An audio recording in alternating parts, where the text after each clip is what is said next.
The wind carried dust like smoke across the open plain, and the sun hung low enough to stain the horizon in a harsh copper glow. It was the kind of evening where even the desert felt tense, as if the land knew trouble was riding in. The hoofbeats came first, slow at the start, then growing louder, kicking up sand that drifted across the ground like warning signals from the earth itself. She stood barefoot beside the wagon, small hands braced over her stomach, breath tight, shoulders trembling but strong. The barrel of the long rifle pointed straight ahead, steady despite the weight in her belly and the fear rising fast inside her. "Please, stay back," she shouted, her voice cracking but firm. That shot was a warning. Her words echoed across the empty land, swallowed by the dry wind before reaching the men on horseback. They slowed, circling like wolves, unsure if their prey was wounded or dangerous. Behind her, a man lay on the ground, half conscious, dirt matted in his long dark hair, back rising slowly with shallow breaths. She wasn't sure if he would wake, but she knew one thing. She couldn't let him be taken. Not again. Not after everything she had seen that day, just hours earlier. She had been alone, traveling toward the distant settlement where someone promised her shelter and a midwife. She didn't have a husband anymore, and she didn't have family willing to take her in. All she carried was her unborn child, a cracked wedding band, and a wagon holding the last things she owned. She never expected to cross paths with a wounded man collapsed by a dead cottonwood tree. His skin was sunburned and cut, his chest marked with old scars and fresh wounds. His clothes carried the rough stitching of someone who lived far from any town. She didn't know who he was, but she couldn't leave him to die. Maybe mercy had become her last anchor in a world that kept taking from her while she dragged him into the shade of the wagon and tried to give him water. She noticed hoofprints in the dirt, deep and scattered as if riders chased someone fast. Now those same men stood in front of her, dust settling around their boots, rifles on their shoulders. The tallest leaned forward in his saddle, squinting as if trying to decide whether a pregnant woman could really be a threat. Another rider shrugged, tapping his revolver against his thigh, impatient. Their horses huffed, uneasy from the scent of gunpowder still hanging in the air. The man lying behind her finally shifted. Coughing weakly as he tried to push himself up, she knelt long enough to steady him, whispering he should stay low. His eyes opened only halfway, dark and tired, trying to focus on the riders ahead. He looked like someone who didn't belong on the ground, someone used to standing tall and fighting for every breath. The way his muscles tightened, even in pain, told her he wasn't merely a stranger. There was purpose in him. Fear, too, but a kind that came from being hunted too long. She raised the rifle again, refusing to step back. Her hands shook, but not from weakness. It was the tremble of a woman whose options had run dry.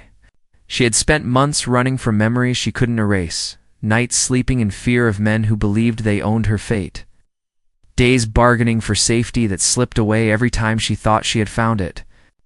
Now she faced 3 armed riders with only a single bullet left in the chamber, and a stranger she barely knew bleeding behind her. The odds didn't matter. She had something worth protecting now. One of the riders finally spoke. His tone held mockery disguised as politeness. "Ma'am, we ain't looking for trouble. That man behind you is wanted. We just came to collect him. Step aside, and no harm comes to anyone." She swallowed hard, pressing the rifle tighter into her shoulder. The child inside her shifted, a quiet reminder that she wasn't just protecting herself. Her heartbeat rushed through her ears, steadying her resolve. "If you wanted no harm, you shouldn't have chased a dying man across this desert," she said. "You won't touch him while I'm standing." The riders exchanged looks, irritated. The leader exhaled through his nose, then dismounted, boots hitting the ground with a heavy thud. He took a few steps forward, arms raised as though showing peace, but his eyes told a different story. Behind her, the wounded man whispered, voice rough with pain but urgent. "You don't know who they are. They'll kill you, then take what they want." She didn't turn to look at him.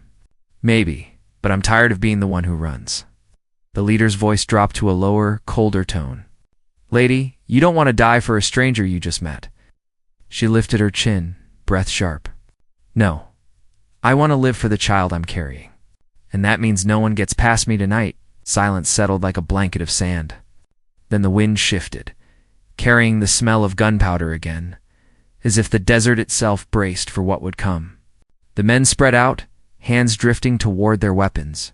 She steadied her aim, thumb brushing the trigger, praying that courage would outweigh fear just long enough to survive. The stranger behind her reached for her ankle, trying to pull himself up, his voice barely audible. "If they fire, you run. Don't stay for me." She tightened her stance instead. Running had never saved her, and she doubted it ever would. The riders stopped circling. The air grew still. Dust settled, and in that stretched, breathless moment, both sides prepared to make the first move. Her finger curled over the trigger. The sun dipped further behind the mountains. One of the riders drew his revolver. That was the moment everything changed. Though no one knew it yet, one of the riders drew his revolver, metal catching the last of the sun. The pregnant woman's hands tightened on the rifle. She felt her shoulder press into the worn wood, felt the kick in her memory from that first warning shot, the one that sent a bullet into the sand near their boots. Her breath came short and fast, but her voice stayed steady. She had learned long ago that fear could rattle inside you like pebbles in a can, but what you showed the world was what mattered. "Holster that," she said, "or I swear the next shot will not be into the dirt."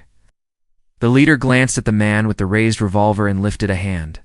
"Easy, we all stay calm." Then he turned his gaze back to her. "You mind telling me your name, ma'am?"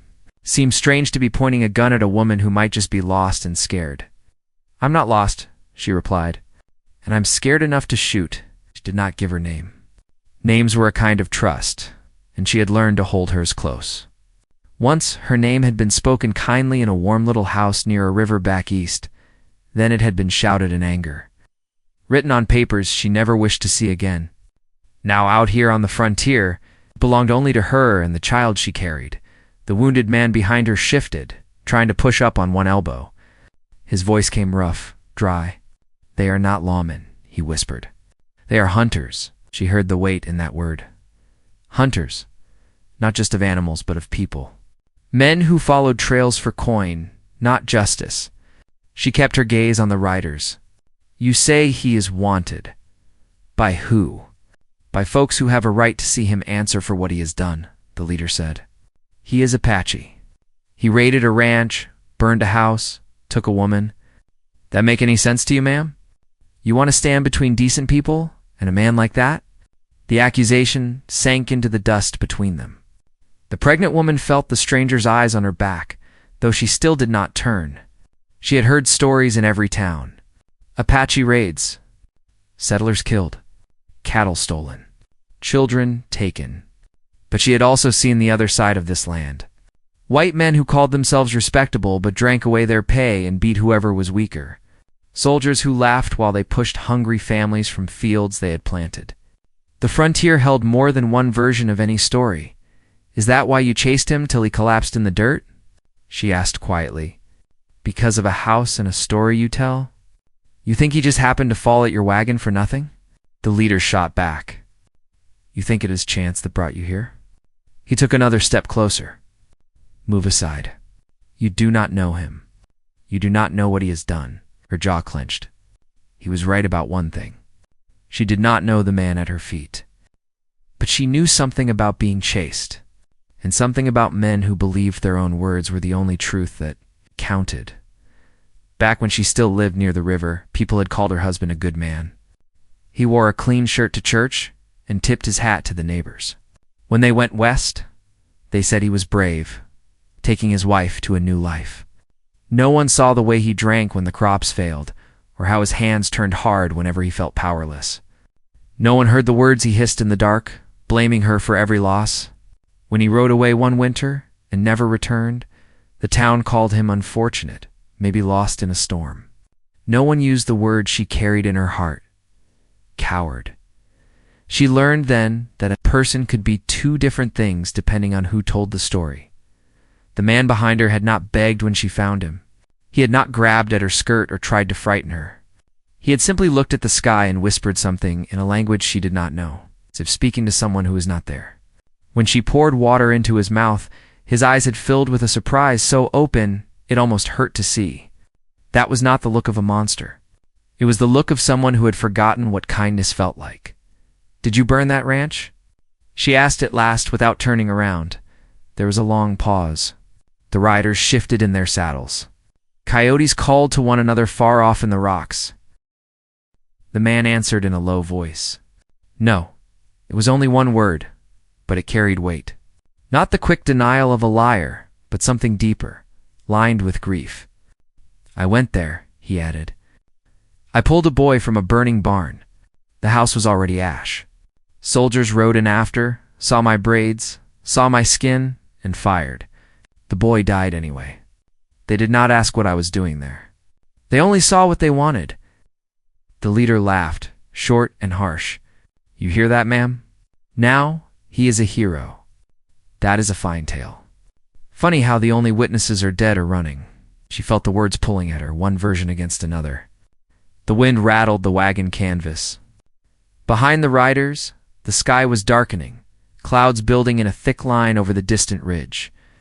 A storm was coming, the kind that could turn the hard desert floor into a slick mess and wash away tracks. If they did not move soon, all of them would be trapped out here for the night. The leader seemed to sense this too. His patience frayed. "You've got no part in this," he said. "You say you care for that child inside you. Then put the rifle down. Let us take him and ride. You can still reach that settlement before morning if you push your wagon." The mention of the settlement made her chest tighten. The woman who had promised to take her in had written that the town was small but growing, that there were families there, and a church, and a doctor who knew about childbirth. There might be safety there, a bed to rest on, someone to help when the pains began. She had clung to that hope through miles of rough trail. Now it stood at the far end of this confrontation, like a door she might never reach. She looked at the men again. Their faces were set, sunburned and sharp, shaped by long days on the trail. She noticed the brand on one saddle, the same mark she had seen once on a ranch gate 2 towns back. She remembered talk in that tavern. A handful of ranchers hiring men to hunt down anyone they blamed for missing cattle or broken fences, with little care for who actually did the damage. A bounty on any Apache warrior they could tie to trouble. It was easier that way, simpler. Her fingers tightened on the rifle. She thought of her child, of soft skin and small fingers, and a future that did not smell of fear. The rider with the drawn revolver shifted his weight, impatient. The stranger behind her took a labored breath. "Why are they after you?" she asked him quietly. "If it is just that fire, they could have gone to the fort and let a judge decide." He hesitated. "Because I would not leave my land," he said. "My people signed a paper years ago, but the men who came after said the ink was worth less than our blood. We moved when they forced us. Then they wanted more. A river, a hill, a valley. We were in the way of their cattle. I fought back once. Just once. They do not forgive that." Something in her chest loosened and then locked again. She had seen the same thing in a smaller way. A landlord raising rent on a widow because her husband was no longer there to argue. A clerk tearing up an agreement because the man who signed it had died. Paper did not shield those who had no power behind it. The leader watched her face, reading the shifts. "You do not owe him your life," he said. "Whatever sorry past you have, this is not your fight." He was wrong. Her whole life had been shaped by staying silent when she knew something was wrong, watching others suffer and hoping trouble would pass her by. She looked at the barrel of her gun, at the dust on her boots, the faint outline of her swollen belly pressing against the fabric of her dress. This child deserved a mother who chose a side and stood on it, even if her knees shook. "I owe my child a world where someone stands up when things are not right," she said. "If you want him, you walk through me." The rider with the revolver cursed under his breath. "Enough talking." He lifted the weapon, pointing it straight at her. The leader did not stop him this time. His eyes hardened. Behind her, the wounded man forced himself to his knees. He reached for a stone on the ground, fingers closing around it as if it were a real weapon. Sweat ran down his temples. "If they fire, drop low," he whispered. The first shot is for me. They think I am the danger. Use that." Her heart pounded loud, like a drum echoing across the plain. The child kicked inside her, startled by the turmoil. In that moment, her mind flicked back through all that had driven her here. Leaving the town after her husband vanished, tired of the pitying looks, the way the shopkeeper's wife pressed coins into her hand and told her to keep moving west where a new start might be found. The letter from the woman in the settlement, kind and practical, saying they needed a teacher for the growing number of children there and would welcome a baby. The endless miles of trail where she spoke to the child in her belly, promising things she was not sure she could deliver. She had always believed the danger on the trail would be bandits or storms or wild animals. She had not expected the real test to be a choice between her own safety and the life of a wounded stranger. Thunder rolled faintly in the distance. The horses snorted, ears flicking back at the sound. Lightning flashed far off over the ridge, a pale smear in the darkening sky. Night was coming faster than any of them wanted. The leader lifted his chin. "Last chance, ma'am. Do not make us do something we cannot take back." Her palms were slick with sweat on the rifle stock. She could feel the tremor in her legs, the ache in her back from standing so long with the weight of the child and the strain of the moment. Yet some quiet strength rose inside her, built from every time she had survived when she thought she could not. She drew in one slow breath, steadying herself, eyes locked on the man with the raised revolver. She made her choice. She did not lower the rifle. The rider's finger tightened around his trigger. The wounded man beside the wagon dragged himself another inch forward, stone clenched in his fist. The wind kicked up again, swirling sand into the air, stinging eyes and blurring sight. Horses stamped, iron shoes scraping the hard ground. Somewhere behind them, from the direction of the ridge, came a new sound, faint but growing. It was not thunder and not the call of coyotes. It was something else, something that made the leader turn his head sharply, eyes narrowing as he listened.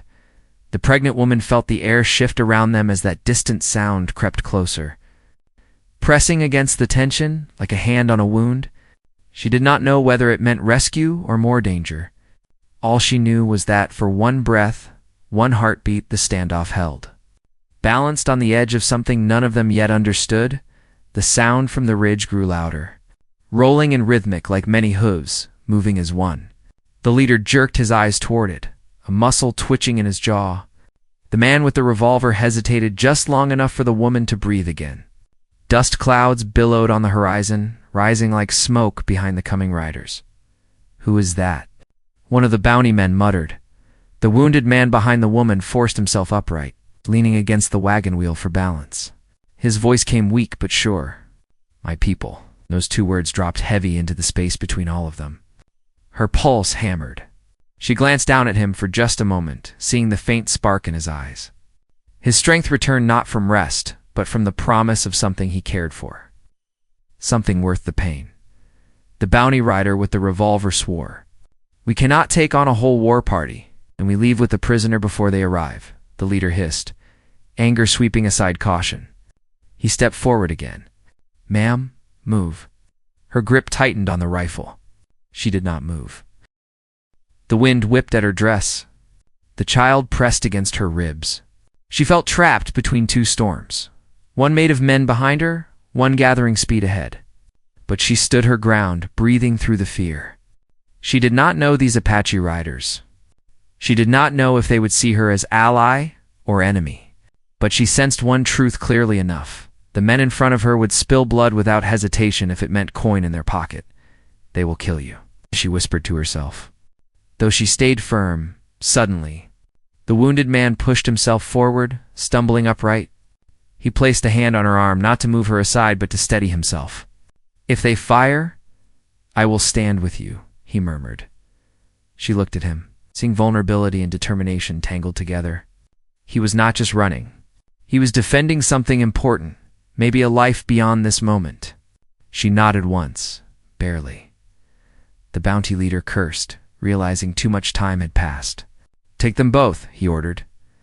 The man with the revolver raised his weapon again, his eyes set on the wounded man. The woman lifted her rifle higher, finger pressing the trigger with the slightest weight. She knew she only had one shot left. She would not waste it before either side could fire. The hooves thundered closer, a growing roar shaking the ground beneath them. Horses burst into view, dark silhouettes against the fading light. Apache riders surged across the plain, their pace fierce and urgent, each warrior armed with bows or rifles. Their faces held no hesitation. The bounty riders turned their guns toward the new threat, caught between enemies. "We have to ride," one barked. But the Apaches were already upon them. Arrows whistled through the wind. The bounty leader ducked, his hat spinning off as a shaft grazed the air near his head. The rider with the revolver yanked his reins, trying to flee. The woman lowered her gun, confused, startled, unsure what role she now played. The wounded man collapsed back to one knee, warning her through clenched teeth, "Stay close to me. They might not see you as friend." It dawned on her that she stood alone and vulnerable, neither side truly knowing where she belonged. The bounty riders shot wildly, desperate. One bullet struck a horse, sending it crashing into the dirt. The animal's rider tumbled, rolling out of sight behind dust clouds. Another arrow hit the ground inches from the woman's foot. She gasped and stumbled, grabbing the wagon for balance. Her heart lurched, not knowing who the shot had been meant for. Shouts echoed, some in English, some in Apache. The leaders of both groups scanned the chaos, making fast decisions. The bounty riders finally retreated, turning their horses sharply and sprinting toward the far edge of the plain. They did not want to die here, but the battle was not done.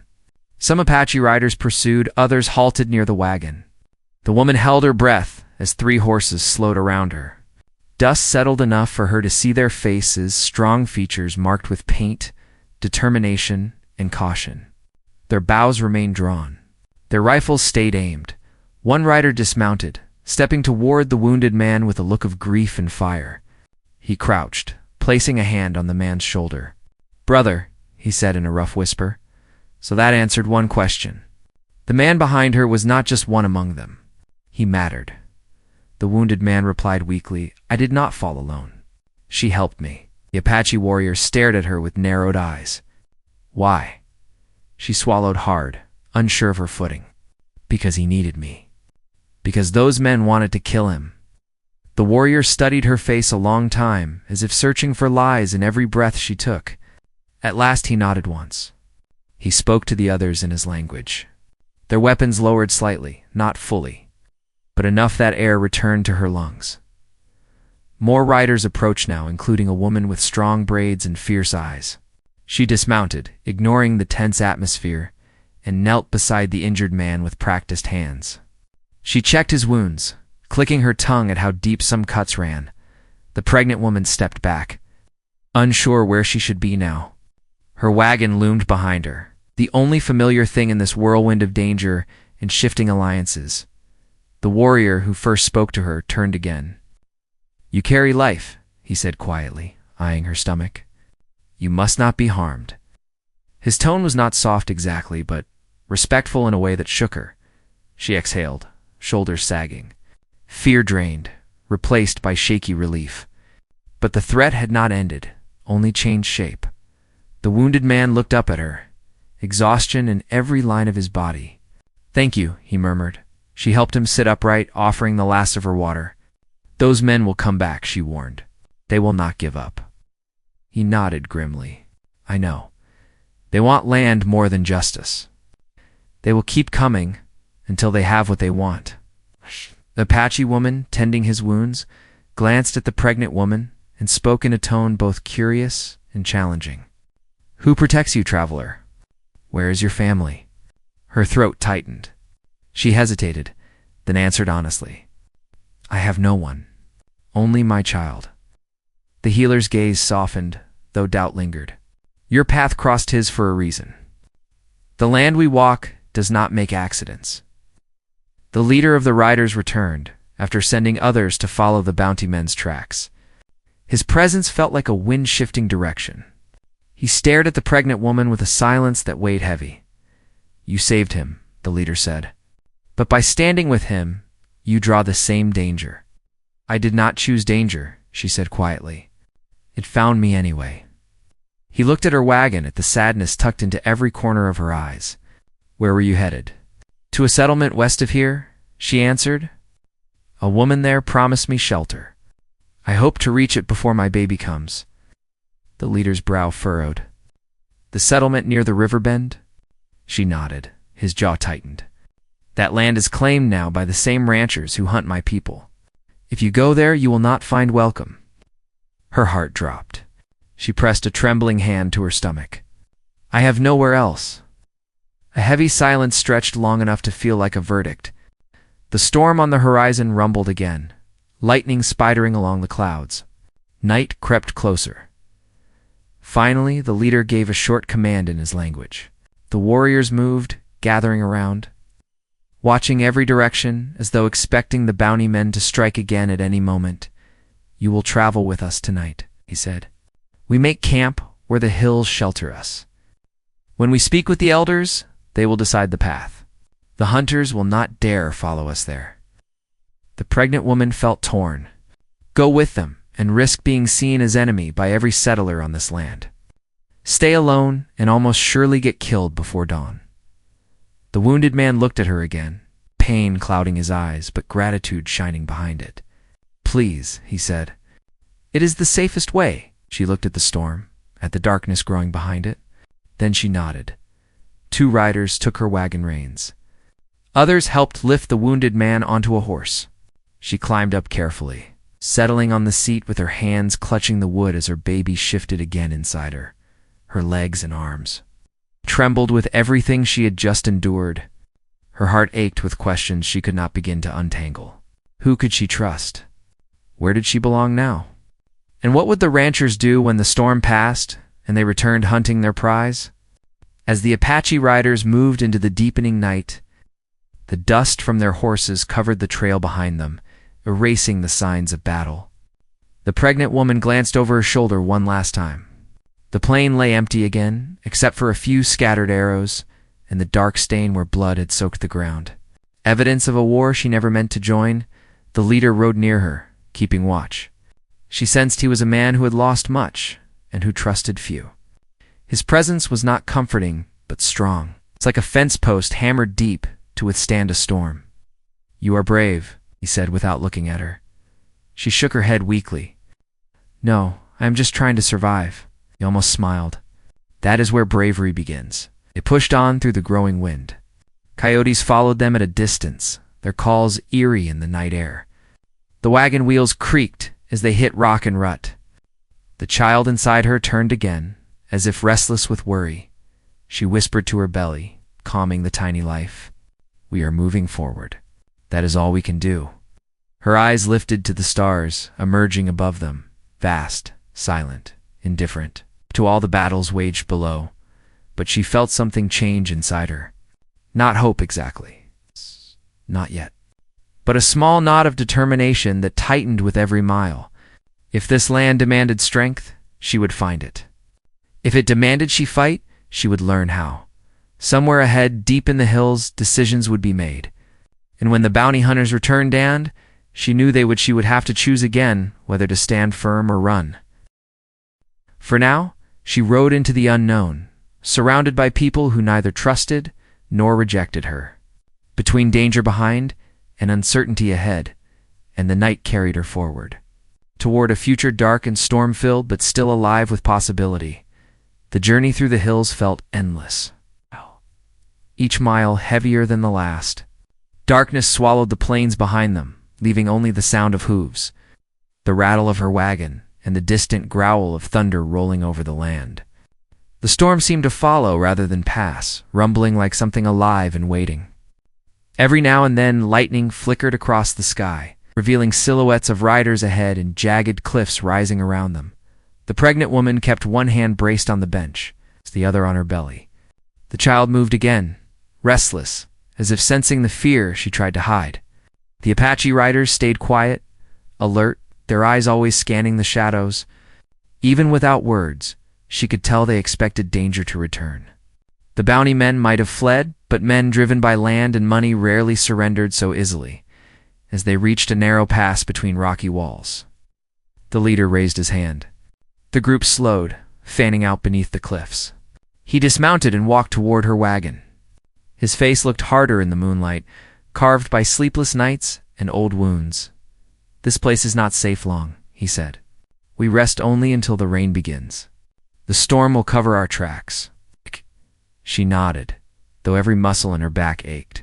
She could barely feel her legs after hours of riding, but stopping also scared her. Stopping meant thinking, and thinking meant remembering how close death had ridden behind them. The wounded man was laid gently beside her wagon, propped against a folded blanket. The healer pressed herbs to his wounds and covered them with damp cloth. He watched the woman through half-open eyes, breathing slow but steady. The firelight flickered across his face as someone lit a small flame behind a cluster of rocks, shielding its glow from open view. "You should sleep," the healer murmured to the pregnant woman. "Your body carries more than your weight." She shook her head. "If I rest, I will wake to trouble." "I cannot." The healer studied her silently, then placed a small cup of warm broth in her hands. "Strength comes before courage," she said. "Eat." She did, though her throat felt tight. As she finished, the leader returned from scouting the ridge. His voice was low and tense. "They are still following." Not far behind, words stabbed through her chest like a blade. She turned toward the dark opening of the pass they had traveled through. The night seemed deeper there, heavy with threat. "Why would they chase us through the hills at night?" she whispered, fear tightening her voice. The leader's jaw tensed. "Because they do not fear the dark. They fear losing what they believe is theirs." The wounded man, eyes half closed, spoke with effort. "They will ambush before dawn. They hide like coyotes when they hunt, waiting for weakness." The pregnant woman felt her heartbeat thicken. She looked at him, pain flashing across his face with every shallow breath. "Can you fight?" she asked softly. He met her gaze, a mix of sorrow and resolve. "I can stand. I can bleed. But I cannot move fast enough to face what is coming." She looked away, guilt curling inside her. If she had left him at the road, these bounty men might have passed her by. She could have reached the settlement quietly, safe, unnoticed. But she had chosen compassion, and now danger followed every step.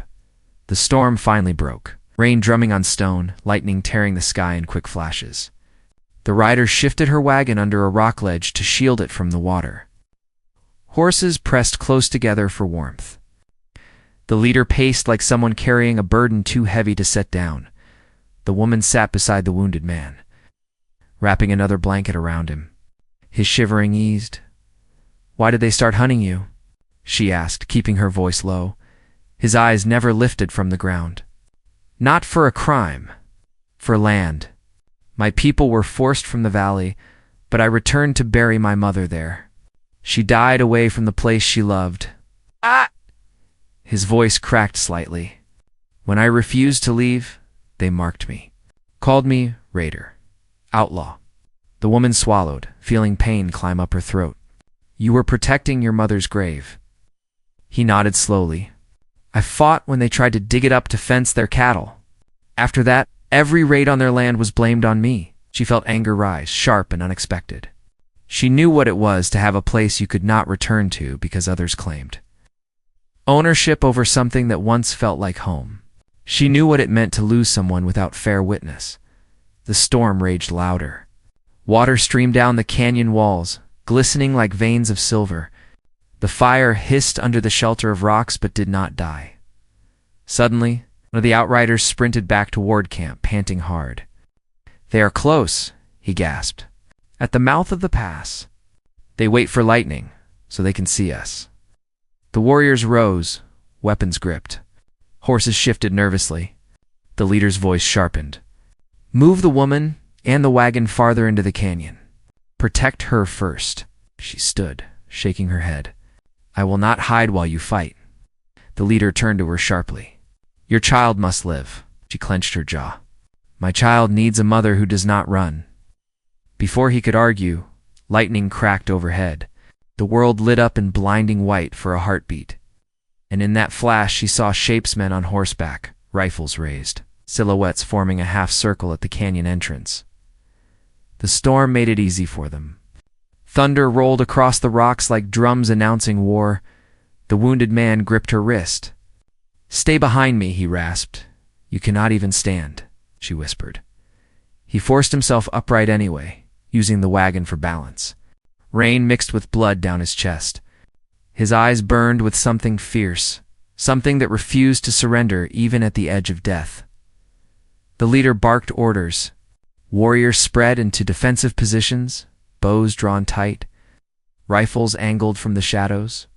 Then a voice echoed through the canyon, deep and mocking. "Hand him over," the bounty leader called. "And the woman walks free." The woman's breath caught. In the darkness, with rain stinging her face, she realized something deeper. They did not come only for the wounded man now. They came because she defied them. Because a pregnant woman with a rifle had embarrassed 3 armed men in broad daylight. They wanted revenge. She raised her voice over the storm. "Leave us. You have no right." His answer came sharp. "You do not decide what is right out here." "We do." The wounded man shifted beside her. "You saved me. Now they hunt you too." She felt the weight of that truth. Her life was changing, pulled into a fight she never sought. Yet something in her heart refused to release the fire that had risen.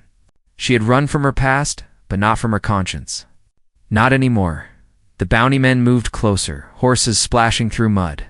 Warriors drew tighter lines. The storm pounded harder, wind sweeping through the canyon like a cry. The leader stepped forward, rain dripping from his hair, voice steady despite the chaos. "If you cross this line, you will not leave this canyon alive." Thunder shook the rocks. Lightning flared again, brighter than before, and in that sudden white blaze, the woman saw everything. The bounty riders fanned wide. Preparing to charge, the Apache warriors braced themselves. The wounded man pulled himself upright, ready to fight with nothing but wounded fury. And she stood between 2 worlds, carrying life inside her. About to face death on all sides, her hand tightened on the rifle stock once more. She felt every heartbeat like a drum of fate. The air went silent right before the first. Gunshot rang out through the storm. The first gunshot cracked through the storm like the sky itself had split open. Horses reared, mud sprayed beneath pounding hooves. And voices echoed through the canyon, some shouting commands, others screaming in fear. Lightning flashed again, washing everything in white light. And the pregnant woman instinctively ducked beside the wagon. Holding her belly with one hand and gripping her rifle with the other, the Apache warriors fired back, arrows slicing through rain-soaked air, while gunshots rang from behind rocks. The bounty riders pushed forward, driven more by pride than reason, their silhouettes jerking through sheets of rain. Every second felt stretched, like time itself struggled to move. The wounded man braced himself against the wagon, forcing his body to stand despite the injury. He held only a small knife, but he stood close to her, determined not to fall again. "Stay behind me," he breathed, even though he was the one who needed protection. "No," she whispered back, steadying her rifle. "We stand together." The rider charged toward them, gun aimed low.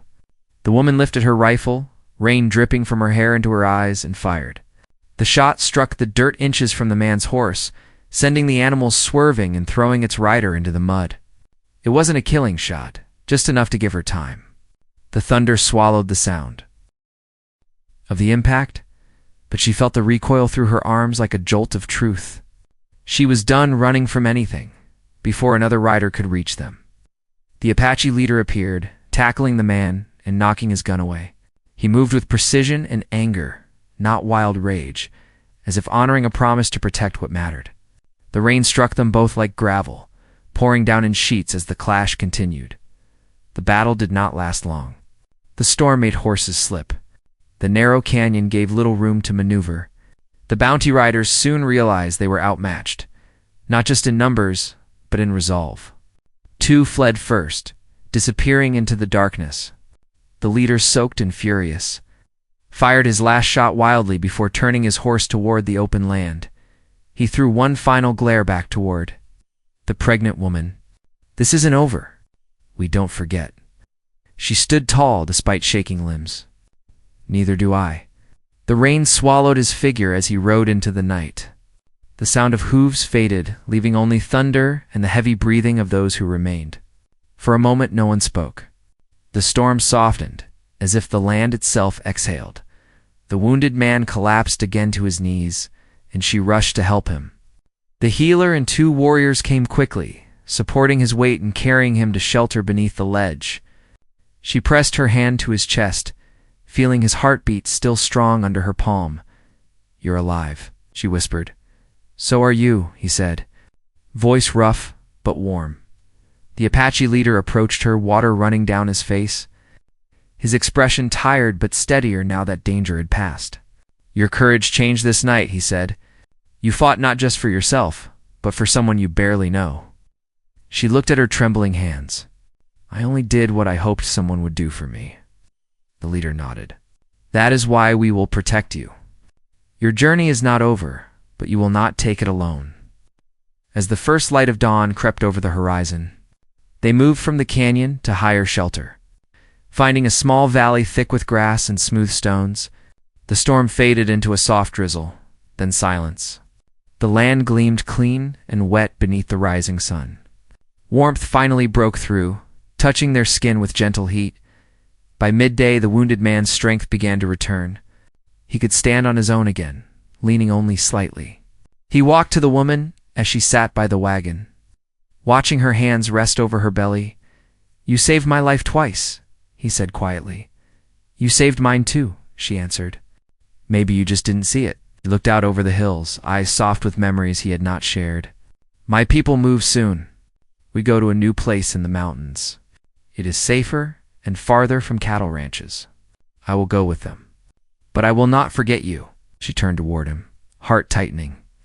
"I don't know where I belong anymore. The settlement I was headed to isn't the place I hoped. And I can't wander forever with a child almost ready to be born." He hesitated, then said slowly, "There is room where we are going. A place where we build new homes. A place where we care for our wounded and our children. You would not be alone." She looked down, blinking against emotion. She had never imagined such an invitation. Safety was one thing, but belonging was something rarer. She placed her hand over her stomach again, feeling the baby's movements. Gentle but certain. "What if your people do not want me there?" she asked. He shook his head. "They follow what is right, not what is easy. And if anyone questions, I will stand beside you." She lifted her eyes to his. There was no promise of romance yet, no quick claim of love. Just 2 lives that had crossed in a moment of danger, now choosing not to part. That, she realized, mattered more than any ceremony or title. By evening, set out together with the tribe, moving toward mountains bathed in gold. The wind felt different now, less like a warning and more like a path clearing ahead. The journey took them across open fields, through forests damp with rain, past streams that mirrored the sky. One night, beneath a quiet stretch of stars, her labor began. Pain struck in waves, sharp and real, but she was not alone. The healer stayed at her side. The wounded man held her hand, whispering strength into every breath. The leader stood guard nearby, watching the tree line as if danger could still find them, as dawn touched the earth.